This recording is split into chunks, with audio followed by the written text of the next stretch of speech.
I'm not usually one to harp too much on star players' postseason performances, especially if the sample size isn't crazy or if it's in just a general sense.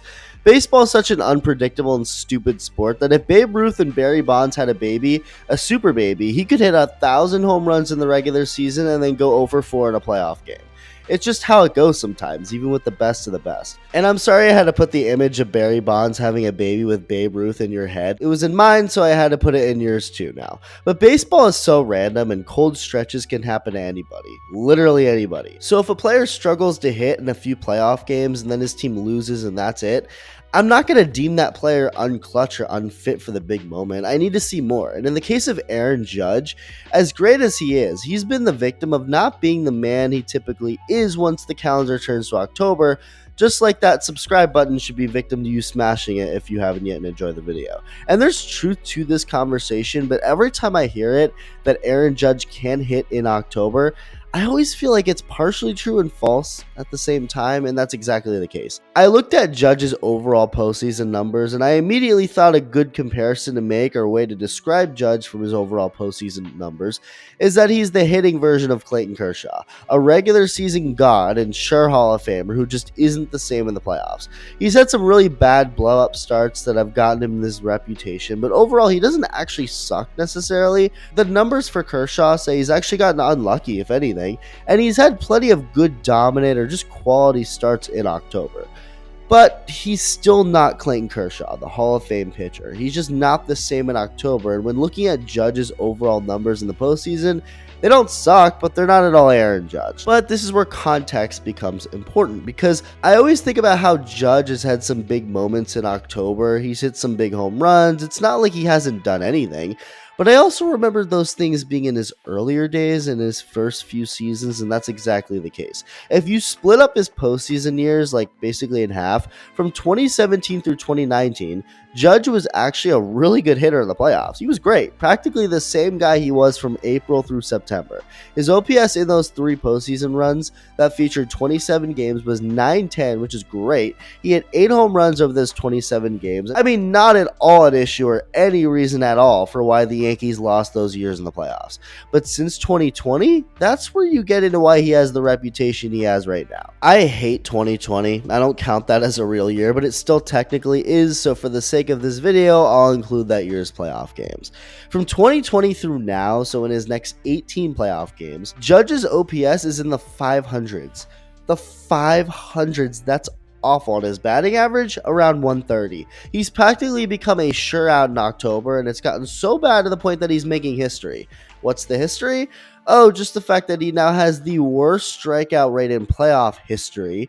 Yes, Aaron Judge, the same man who could genuinely go down as the greatest right-handed hitter in baseball history, a sure Hall of Famer on his way to another MVP award this year, one that will surely be unanimous. That guy is now ahead of players by the likes of Martin Maldafricanato in strikeout rate. I know Judge is prone to striking out and always has been, but that is wild. And I don't need to say anything. He knows most of all that he needs to do better, and I honestly think he will do better. I mean, this can't last for that much longer.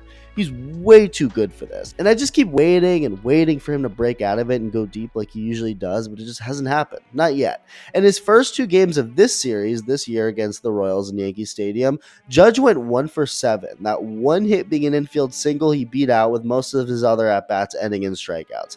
Important note here, 2 games. It's been 2 games. But with Judge continuing the way he's been since 2020 in the playoffs, to go with the new strikeout rate history, I just felt this was worth noting and looking at. And the way I see it, the way most should see it, is that it's Aaron freaking Judge, and it's only a matter of time before he starts doing what he did his first 3 seasons in the playoffs.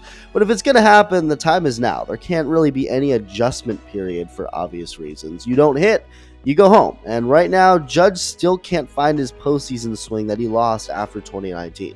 And there's something else that the Yankees players overall have seemed to lose, and that's reading the room. I don't really understand what's going through some of these guys' heads. Carlos Rodon started out game 2 really well, and he was feeling himself. He struck out the side to begin the game, and with each strikeout had a face of cockiness, kind of, which was just strange. If he had done this in the 7th inning with the Yankees ahead to end a dominant start, none of this would be weird, but to do it when the game had barely just begun, it's just not smart considering what ended up happening.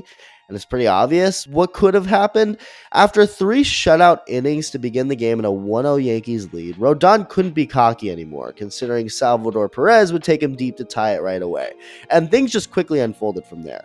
Base hit, wild pitch. With 1 out, Tommy Pham then drives in a run, steals second. With 2 outs now, Garrett Hampson drives him home, and just like that, Rodon, who was dealing and feeling, had to be pulled from the game, with 1 more run being charged to him after Michael Garcia drives home Hampson, and the Royals pitching took it from here. Cole Reagans would throw a shutout 4th inning before 4 Royals combined to close out the game, keeping the Yankee offense quiet and having Yankee Stadium sound like a funeral home. And by the way, the announcer Bob Costas seems so deflated when the Royals would do something good. Like this Giancarlo Stanton double play to end the 8th, listen to how upset he sounds. Hit to short, Witt gets the force. Can they turn 2? Yes, they can, and it's just the point we were making. It's not Giancarlo's fault. Like, is it not clear he's probably rooting for the Yankees there? But anyway, this is where another Yankees player made Carlos Rodon's first inning cockiness look like nothing. Jazz Chisholm Jr. would lead off the 9th with a solo blast. He's all fired up, and so is the crowd, only for the next 2 hitters to quickly ground out for the first 2 outs of the inning. The Yankees stayed alive with a John Birdie single until Gleyber Torres killed the rally 1 pitch later, grounding right to Bobby Witt Jr. for the end. Royals tie the series at 1 and head home, and after the game, when asked about how he feels about the series after the loss, Chisholm said just about the dumbest thing imaginable. His answer started off okay. It started off perfectly fine, actually. Still feels the same that we're going to win it, I don't feel like anybody feels any different, We're going to go out there and do our thing still. We still don't feel like any team is better than us. Like you said, we had a lot of missed opportunities tonight. I have no issue with Jazz being confident and saying that he and his teammates feel they are the best team in baseball. That part sounds more like the mindset they feel they need to have to win, rather than being cocky. But then he adds this. So they just got lucky. I mean, why? Why would you say this? You're just begging to be clowned on later. Just giving the Royals bulletin board material, heading home for games 3 and 4. I cringe watching him say this. Like, I feel like there's no way his teammates are comfortable hearing him say that, right? And also, you could argue the Yankees got lucky in Game 1 when literally Jazz Chisholm was called safe on a stolen base attempt despite the review calling him out. And he went on to score the winning run in that game. I love Jazz. I think he's a fun player, great for the game, but this is a perfect example of what not to say. Reminds me of the Aaron Judge boombox moment after the Yankees took Game 2 of the ALDS at Fenway back in 2018, when Judge walked past the Red Sox clubhouse blasting New York, New York. Yeah, that didn't end so well at all. And you obviously know the Royals players saw what was said, as if they needed any more motivation. On Twitter, Michael Garcia went as far as to comment on Rodon's first inning cockiness, quoting John Boy and saying, "Don't celebrate too early," before tweeting a few minutes later, "We don't fear nobody." And now we're set for the first Royals home playoff game in 9 years. Buckle up, this is getting good. Let me know your thoughts, and thank you for watching.